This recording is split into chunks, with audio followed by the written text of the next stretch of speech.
ഓം നമ ശിവായ.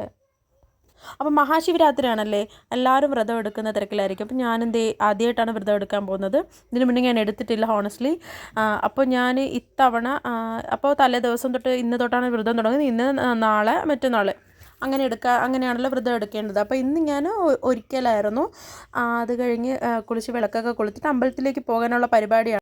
എടുക്കണം എന്നുള്ള ഒരു ചിന്ത എൻ്റെ മനസ്സിലില്ലായിരുന്നു. അപ്പോൾ എനിക്കൊരു ഫ്രണ്ടാണ് ഇങ്ങനെ പറഞ്ഞത് വ്രതം എടുക്കണം, എടുത്ത് നോക്കൂ എന്ന് പറഞ്ഞത്. അതുകൊണ്ട് ഞാനും വിചാരിച്ചു എന്നാൽ പിന്നെ ആയിക്കോട്ടെ, ഇത്രയും നാളെടുത്തില്ലല്ലോ, അപ്പോൾ ഇത്തവണ എടുക്കാനുള്ള വിധി ഉണ്ടായിരിക്കാം. എനിക്ക് ഒരുപാട് കൺഫ്യൂഷൻസ് ഉണ്ടായിരുന്നു, എങ്ങനെ എടുക്കണം വ്രതത്തിൻ്റെ അതിൻ്റെ ചിട്ടവട്ടങ്ങളൊക്കെ. അങ്ങനെ ഞാൻ യൂട്യൂബിലും നോക്കി സെർച്ച് ചെയ്ത് കണ്ടുപിടിച്ചു. പിന്നെ മുതിർന്നവരോട് ചോദിച്ചൊക്കെയാണ് ഞാൻ ഈ വ്രതം ചെയ്യുന്നത്. അപ്പോൾ ഇന്നൊരിക്കൽ നാളെ ഒരിക്കൽ മറ്റന്നാളെയും വ്രതം അങ്ങനെയാണ്. കല്യാണത്തിന് മുന്നേയൊക്കെ എനിക്ക് ശിവരാത്രി എന്ന് പറയുമ്പോഴത്തേക്കും എന്താണ് ഇലയപ്പം ഉണ്ടാക്കി കഴിക്കുക, ശിവൻ്റെ അമ്പലത്തിൽ പോവുക, അത്രയൊക്കെ ഉള്ളൂ. ഞാൻ ചിന്തിക്കുകയായിരുന്നു ഇതുവരെ എന്താ എനിക്ക് അങ്ങനെ തോന്നുന്നത്, ഒരു ഉൾവിളി ഉണ്ടായില്ല, എന്തുകൊണ്ട് എനിക്കങ്ങനെ ആരും പ്രചോദനം നൽകിയില്ല എന്ന് ഞാൻ ചിന്തിച്ചിട്ട്. എന്തായാലും ഞാൻ ദേ അമ്പലത്തിലെത്തിയിട്ടുണ്ട്. ഇവിടെ എപ്പോഴും തിരക്കാണ്, എല്ലാ ദിവസവും തിരക്ക് തന്നെയാണ്. ഇത് ശിവരാത്രി ആയതുകൊണ്ടുള്ള തിരക്കല്ല. എന്തായാലും ശിവരാത്രിയോടനുബന്ധിച്ച് ഇവിടെയും പരിപാടികളും പൂജകളും കാര്യങ്ങളുണ്ട്. അവിടെ ഷെഡൊക്കെ കെട്ടിയിട്ടുണ്ട്. രാത്രി ശിവരാത്രിക്ക് ഭജന ഇരിക്കാനൊക്കെയാണ്. അങ്ങനെ അതിനകത്ത് കയറിയപ്പോൾ എല്ലാവരും ഇരുന്ന് പ്രാർത്ഥിക്കുന്നുണ്ട്. ഞാൻ അവരുടെ കൂടെ ഇരുന്ന് കുറച്ച് നേരം പ്രാർത്ഥിച്ചു.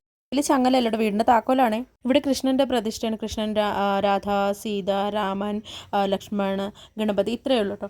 ഇനി ഇവിടെ നിന്ന് എനിക്കിത് കുറച്ച് സമയം ചിലവഴിച്ചിട്ട് എനിക്കിനി അടുത്തൊരു ശിവൻ്റെ പ്രതിഷ്ഠയുള്ളൊരു അതിൻ്റെ അടുത്ത് തന്നെ ഒരു ചെറിയൊരു അമ്പലമുണ്ട്, അവിടേക്ക് പോകണം. അപ്പോൾ അവിടെ പൂജ കഴിയുന്നതിന് മുമ്പ് പെട്ടെന്ന് പോകണമെന്ന് കരുതിയപ്പോഴത്തേക്ക് അവിടെ നട അടച്ചു കഴിഞ്ഞു.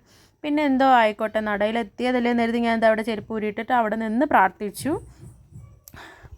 അടുത്ത് നിന്ന് തൊഴണമെന്നില്ലല്ലോ, നമുക്ക് അടുത്ത് ജസ്റ്റ് ഒന്ന് കണ്ടാൽ മതി അല്ലേ.